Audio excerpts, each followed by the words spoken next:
Hujan intensitas sedang mengguyur Kabupaten Nrekang, Sulawesi Selatan Sabtu, 21 Desember 2024, pagi. Pantauan tribuntimur.com, berdasarkan informasi yang diperoleh dari BMKG Sulsel, untuk wilayah Kabupaten Nrekang masuk ke dalam zona kuning atau kategori hujan intensitas sedang. Nampak di Kecamatan Allah, hujan mulai mengguyur pada pukul 5 WITA. Hujan sempat mereda pada pukul 7 WITA, sehingga warga kembali beraktivitas. Di pukul 8 WITA, hujan kembali mengguyur hingga sekiranya pukul 12 WITA.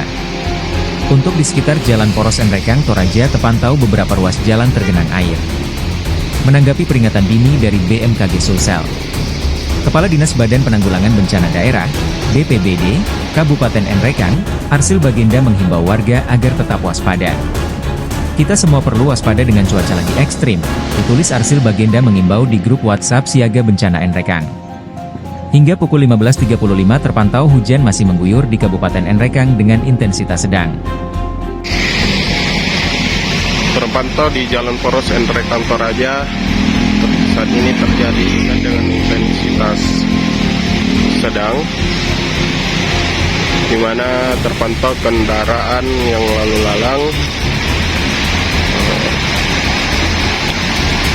menurunkan laju kendaraannya, dan beberapa juga menggunakan jas hujan untuk menghindari guyuran hujan